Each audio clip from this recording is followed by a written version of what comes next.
بسم اللہ الرحمن الرحیم۔ السلام علیکم دوستو، دنیا بھر کی خبروں میں آج آپ سنیں گے، لیکن اس سے پہلے اگر ہو سکے تو لائک اور سبسکرائب کا بٹن ضرور دبا لیں۔ شکریہ۔ ایران نے حماس اور غاصب صہیونی رجیم کے درمیان جنگ بندی کی جانب اشارہ کرتے ہوئے کہا ہے کہ اسلامی مزاحمت طوفان الاقصی کے کامیاب آپریشن کے تیسرے دن سے ہی جنگ بندی کے لیے تیار ہونے کا اعلان کر چکی تھی، لیکن غاصب صہیونی رجیم نے اپنے ناقابل تلافی شکست کا ازالہ کرنے اور بے عزتی مزید پھیلنے سے روکنے کے لیے اقدامات انجام دینے کے لیے جنگ بندی کو قبول نہیں کیا اور زمینی جنگ کا آغاز کر دیا، اور اس طرح اپنے لیے کوئی کامیابی حاصل کرنے کی کوشش کرنے لگی۔ حماس نے طوفان الاقصی آپریشن کے فوراً بعد اعلان کیا تھا کہ وہ اس آپریشن کے اصل اہداف حاصل کرنے میں کامیاب رہی ہے۔ یہ اہداف دراصل غاصب صہیونی رجیم کے دو بنیادی ستون یعنی فوجی اور اقتصادی طاقت ختم کرنے اور مسئلہ فلسطین کو ایک بار پھر عالمی توجہ کا مرکز بنانے پر مشتمل تھے۔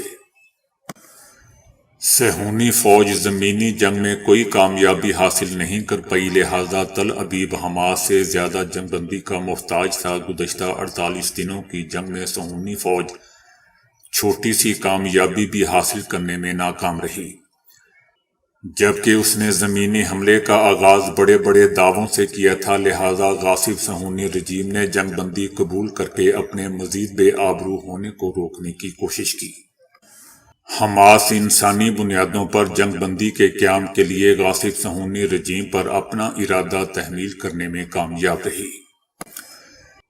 یہ عزم اور غزہ کے عوام کی جانب سے شجاعانہ حمایت اور فلسطین کی اسلامی مزاحمت کا اصلہ تھا، جو غاصب صہیونی رجیم کی تمام تر صلاحیتوں اور سیاسی، میڈیا اور اقتصادی وسائل پر غلبہ پانے میں کامیاب ہوا۔ وہ صہیونی رجیم جسے براہ راست امریکہ اور نیٹو کی حمایت حاصل تھی، لہذا انسانی جنگ بندی کا قیام بذات خود اسلامی مزاحمت کی عظیم فتح ہے، اور اس کا مطلب فلسطین کی سرزمین پر غاصب صہیونی رجیم کا چاروں شانے چت ہو جانا ہے۔ اسرائیل نے کہا ہے کہ ایلون مسک کے ساتھ اہم معاہدہ طے پایا ہے، جس کے نتیجے میں غزہ میں اسٹار لنک کے ذریعے انٹرنیٹ سروس فراہم کرنے کے لیے پہلے اسرائیل کی منظوری لینا ضروری ہوگی۔ اسرائیل نے ایلون مسک پر بھی غصے کا اظہار کرتے ہوئے خبردار کیا ہے کہ وہ اسٹار لنک کے ذریعے غزہ میں انٹرنیٹ فراہمی کو روکنے کے لیے ہر ممکن کوشش کریں گے۔ اس معاہدے کے مطابق اب غزہ کی پٹی سمیت اسرائیل میں اسٹار لنک سیٹلائٹ استعمال کرنے کے لیے اسرائیلی وزارت مواصلات سے منظوری درکار ہوگی۔ یہ خبریں بھی سامنے آ رہی ہیں کہ ایلون مسک اس وقت اسرائیل کا دورہ کر رہے ہیں، جہاں وہ اسرائیل کے صدر سے ملاقات کریں گے۔ اسرائیلی صدر ایلون مسک سے ملاقات میں آن لائن بڑھتی ہوئی یہود مخالف دشمنی کا مقابلہ کرنے کی ضرورت پر زور دیں گے۔ ایلون مسک کا یہ دورہ دوستو حماس کے ساتھ اسرائیلی جنگ میں 4 روزہ جنگ بندی کے دوران ہو رہا ہے، جس کے دوران حماس کے زیر حراست تقریباً 240 یرغمالیوں میں سے 58 کو رہا کر دیا گیا ہے۔ دوستو ایلون مسک کی جانب سے یہودی مخالف پوسٹ کی حمایت کی وائٹ ہاؤس نے شدید مذمت کی تھی، اور والٹ ڈزنی سمیت اہم کمپنیوں نے ایکس کو اشتہارات دینے پر بھی پابندی عائد کر دی تھی۔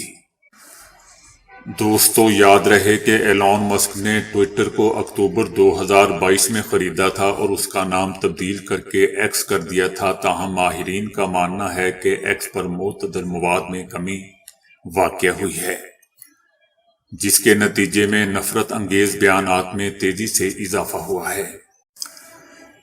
اسرائیل اور حماس کے درمیان 4 روزہ جنگ بندی کے آخری روز میں حماس نے مزید یرغمالیوں کی رہائی کے بعد جھڑپوں میں وقفے میں توسیع کے لیے رضامندی کا اظہار کیا ہے۔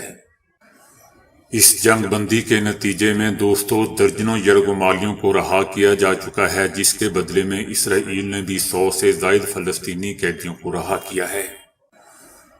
اب یہ دیکھا جائے گا کہ کیا اس 4 روزہ جنگ بندی کے اختتام سے پہلے اس میں مزید توسیع کی جائے گی یا نہیں۔ حماس کا خیال ہے کہ فی الوقت 20 سے 40 اسرائیلی قیدیوں کی رہائی کی یقین دہانی ممکن ہے۔ جنگ بندی کے معاہدے کے تحت حماس کے زیر حراست 50 یرغمالیوں کو 150 فلسطینی قیدیوں کے بدلے 4 دنوں میں رہا کیا جانا تھا۔ اگر ہر اضافی دن کم از کم 10 اسرائیلی قیدیوں کو رہا کیا جائے تو اس میں توسیع ہو سکتی ہے۔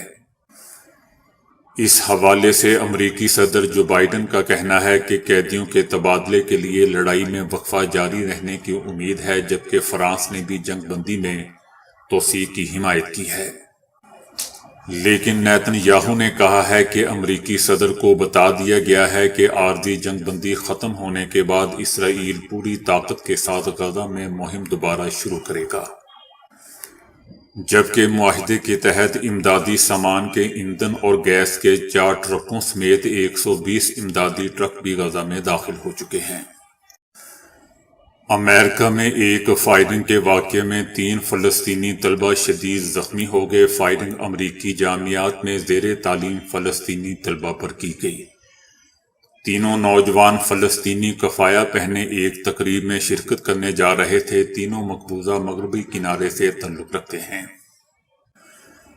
اہل خانہ نے فائرنگ کو نفرت انگیز جرم قرار دیا ہے، جبکہ امریکی پولیس فائرنگ کے واقعے کی تحقیقات کر رہی ہے۔ اگرچہ دوستو، تمام صہیونی حلقے اس بات پر اتفاق رائے رکھتے ہیں کہ اسلامی مزاحمت یعنی حماس کی قید میں موجود تمام اسرائیلی یرغمالیوں کو آزاد کروانا ضروری ہے، لیکن ان میں اس مقصد کے حصول کے لیے اختیار کیے جانے والے طریقہ کار پر اختلافات پائے جاتے ہیں۔ صہیونی تجزیہ کاروں کا خیال ہے کہ غزہ جنگ میں ہونے والی موجود جنگ بندی حماس کی فتح اور اسرائیل کی پسماندگی کو ظاہر کرتی ہے، لہذا نیتن یاہو کی کابینہ اسرائیلی یرغمالیوں کو آزاد کروانے میں ناکام رہی ہے۔ اسی بنیاد پر دیکھتے ہیں کہ اسرائیل حماس کی قید سے آزاد ہونے والے اپنے قیدیوں کا خوشی سے استقبال نہیں کر پا رہا، بلکہ مکمل خاموشی سے انہیں اپنی تحویل میں لے رہا ہے۔ یہ اسرائیلی حکام کی شکست کا منہ بولتا ثبوت ہے۔ یہ شکست فوجی جارحیت کے ذریعے اپنے قیدی آزاد کروانے میں ہوئی ہے، جس کے بعد اسرائیل مذاکرات کے ذریعے ان قیدیوں کو آزاد کروانے میں مجبور ہوا ہے۔ میڈیا کا کہنا ہے کہ اسرائیل کی فوج نے غزہ کے خلاف نامحدود جنگ شروع کی، لیکن جب جنگ بندی عمل میں آئی تو بہت سے سوالوں نے جنم لیا، جیسا کہ ہم کس طرف جا رہے ہیں، ہم یہاں کیا کر رہے ہیں، اور یہ صورتحال کب تک باقی رہے گی، وغیرہ وغیرہ۔ صہیونی کابینہ جو کچھ ظاہر کرتی ہے، حقیقت میں اس کے برعکس شدید اندرونی اختلافات کا شکار ہے۔ ہم نے فوجی آپریشن میں کوئی ایک ہدف بھی حاصل نہیں کرایا۔ صہیونی تجزیہ کاروں کا یہ بھی کہنا ہے کہ قیدیوں کے تبادلے پر مبنی معاہدہ دراصل حماس رہنماؤں کو ان کارروائیوں کے مقابلے میں انشورنس فراہم کرنا ہے جن کا ذکر نیتن یاہو بارہا کر چکے ہیں۔ اسرائیل کا سیاسی نظام حماس کے مطالبات قبول کرنے پر مجبور ہو گیا۔ اسرائیل نے حالیہ جنگ بندی اور قیدیوں کے تبادلے پر مبنی معاہدے میں حماس کو جو اہم ترین رعایت دی ہے وہ صلاح الدین روڈ سے اسرائیلی فوجیوں کا انخلا ہے۔ صلاح الدین روڈ دوستو، جو غزہ کے شمال کو جنوب سے ملانے والی سب سے بڑی سڑک ہے۔ اسرائیل نے جنگ بندی معاہدے کے تحت یقین دہانی کروائی ہے کہ وہ صلاح الدین روڈ سے گزرنے والے فلسطینیوں کو نہیں روکیں گے، جس کے نتیجے میں ہزاروں جلا وطن فلسطینی اسی راستے پر اپنے گھر واپس آ سکتے ہیں۔ یہ اہم تشویش پائی جاتی ہے کہ حماس کے افراد جنگ بندی کے دنوں میں آزادانہ طور پر گھوم پھر سکتے ہیں۔ جنگ بندی کا معاہدہ اس انداز میں کیا گیا ہے کہ حماس کو اپنی طاقت بحال کرنے کا موقع فراہم ہو جائے۔ اس کے علاوہ جنگ بندی معاہدے میں غزہ سے اسرائیلی فوجیوں کی باڈیز واپس لانے کا کوئی تذکرہ نہیں کیا گیا اور اس اہم موضوع کو نظر انداز کر دیا گیا، ایسا دوستو صہیونی تجزیہ کاروں کا کہنا ہے۔ تجزیہ کاروں کا یہ بھی کہنا ہے کہ کم تعداد میں اسرائیلی یرغمالیوں کی وطن واپسی ہرگز اسرائیلی معاشرے میں خوشی کی لہر دوڑ جانے کا باعث نہیں بنے گی، اور ہمیں مزید یرغمالیوں کی آزادی کے لیے مذاکرات جاری رکھنے کے لیے سخت دنوں کا سامنا کرنا پڑے گا۔ جنگ بندی اور قیدیوں کے تبادلے کا پہلا مرحلہ مکمل ہو جانے کے باوجود اسرائیل کے اعلان کردہ اہداف حاصل کرنے میں بہت سے چیلنجز موجود ہیں، جبکہ حماس آخر تک رسہ کھینچنے کی حکمت عملی پر کاربند ہے تاکہ اپنے اہداف کے حصول کے لیے وقت خرید سکے اور جنگ بندی کی مدت بڑھا سکے۔ تجزیہ کاروں کا مزید کہنا ہے کہ جیسے جیسے مذاکرات آگے بڑھیں گے، حماس اپنے مطالبات بھی بڑھاتا جائے گا۔ سب سے زیادہ تلخ بات فلسطین کے سب سے پرانے قیدیوں جیسا کہ حسن سلامہ، محمد شریم، عباس السید، ابراہیم حامد اور عبداللہ البرغوثی کی آزادی کی بات ہے، جو اسرائیلی حکام کے لیے ایک ڈراؤنا خواب بن چکی ہے۔ جماعت اسلامی یوتھ کے زیر اہتمام اہل غزہ اور فلسطینی مسلمانوں سے اظہار یکجہتی کے لیے مزار قائد تا 3 تلوار کلفٹن غزہ بائیک ریلی کا انعقاد کیا گیا۔ کراچی کے نوجوانوں سمیت بچوں نے بڑی تعداد میں شرکت کی۔ شرکاء نے مخصوص فلسطینی رومال اور فلسطینی جھنڈا اٹھایا ہوا تھا۔ داہنے ہاتھ اور ماتھوں پر سرخ رنگ کی پٹی باندھی ہوئی تھی جس پر لبیک یا اقصی تحریر تھا۔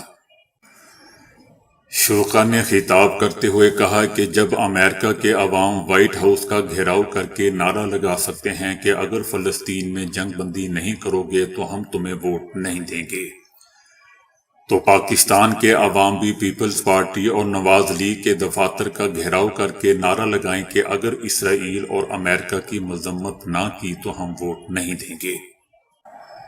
حکمران بھی قوم کو معیشت کا خوف دلا کر ڈراتے ہیں اور کہتے ہیں کہ اگر ہم نے اسرائیل اور امریکہ کی مخالفت کی تو ہماری معیشت متاثر ہوگی، ملک کی معیشت کبھی ٹھیک نہیں ہوگی۔ نوجوانوں کا فرض ہے کہ وہ عوام کو پیغام دیں کہ غلاموں کو سروں سے ہٹانا ہی عزت کا راستہ ہے۔ شرکاء کا کہنا تھا کہ نگراں وزیر اعظم انوار الحق کاکڑ مسئلہ فلسطین کو 2 ریاستی حل قرار دے رہے ہیں۔ ہم کہتے ہیں کہ 2 ریاستی حل کی بات کرنے والا ملک کا غدار ہوگا۔ دوستو، یاد رہے کہ سابق وزیر اعظم عمران خان بھی یہی بات کرتے ہیں۔ حماس نے باضابطہ طور پر اعلان کیا ہے کہ تنظیم کے عسکری بازو القسام بریگیڈ کے ملٹری کونسل کے رکن اور غزہ کے شمالی حصے کے کمانڈر ابو انس اسرائیل کے خلاف جاری حالیہ جنگ میں شہید ہو گئے ہیں، جبکہ اسرائیل نے ان کی شہادت کو اپنی ایک بہت بڑی کامیابی قرار دیا ہے۔ دوستو، ابو انس حماس کے انتہائی اہم کمانڈر تھے جو 1984 سے مصروف تھے اور 40 سال میدان جنگ میں رہے۔ شہادت کے وقت وہ غزہ کے شمالی حصے میں القسام کے سب سے مضبوط دستے کے کمانڈر تھے۔ وہ اسرائیل میں 1988 سے 1994 کے دوران قید بھی رہے۔ ان پر اسرائیلی فوجی گیلاد شالیت کے اغوا کا الزام بھی عائد ہوتا ہے۔ اس اسرائیلی فوجی کی رہائی کے بدلے دوستو، اسرائیل کو 1000 سے زیادہ فلسطینی قیدیوں کو رہا کرنا پڑا تھا۔ 2003 میں اسرائیلی فوجیوں کے ساتھ جھڑپ میں ابو انس نے 4 اسرائیلی فوجیوں کو ہلاک کر دیا تھا۔ اس واقعے کے 2 دن بعد اسرائیلی فوج نے ان کا گھر بمباری سے تباہ کر دیا۔ اگست 2018 میں ان کے بیٹے علی الغندور کو اسرائیلی فوج نے شہید کر دیا تھا۔ اس کا بدلہ لینے کے لیے حماس نے 9 اگست 2018 کو رات بھر اسرائیلی شہروں اسدود اور مغربی صحرائے نقب پر راکٹ برسائے تھے۔ ابو انس حماس کے اس پہلے فوجی دستے میں سے تھے جس نے دشمن اسرائیل کے خلاف پہلی کارروائی 1984 میں سر انجام دی تھی۔ اس طرح وہ میدان جنگ میں موجود سب سے پرانے فرد تھے۔ میدان جنگ میں ان کی ثابت قدمی دشمن کو مسلسل پریشانی میں مبتلا رکھتی۔ دشمن نے ابو انس کو 7 زندگیوں کا مالک قرار دیا تھا، کیونکہ ان کو شہید کرنے کی بہت سی مذموم اسرائیلی کوششیں ناکام ثابت ہوئیں، وہ ہر بار اللہ کے فضل و کرم سے بچتے رہے اور ہمیشہ مزید مضبوط اور طاقتور ہو کر نکلے۔ حماس کا کہنا ہے کہ اللہ ہمارے مہربان قائد پر رحم کرے، واللہ ہم نے ان سے زیادہ کسی کو نرم دل، زیادہ آنسو بہانے اور زبان اور منطق پر عبور رکھنے والے کو نہیں جانا۔ اللہ کی قسم آپ ہمارا بڑا دکھ ہیں اور ہم آپ کے بعد گویا یتیم ہی ہو گئے ہیں، لیکن جب ہم نے دیکھا کہ آپ کے لگائے گئے پودوں نے پھل دینا شروع کر دیا، آپ کے شاگردوں کو زمین کی تمام قوتیں مل کر بھی شکست نہیں دے سکی، تو یہ سب دیکھ کر ہماری آنکھیں آنسوؤں سے لبریز ہو گئیں اور ہمیں یقین آ گیا کہ آپ کے مقصد اور سوچ کا اس طرح خاتمہ ممکن نہیں ہے۔ تو دوستو، ابھی کے لیے اتنا ہی۔ ویڈیو کو لائک اور شیئر کرنے کا بہت بہت شکریہ۔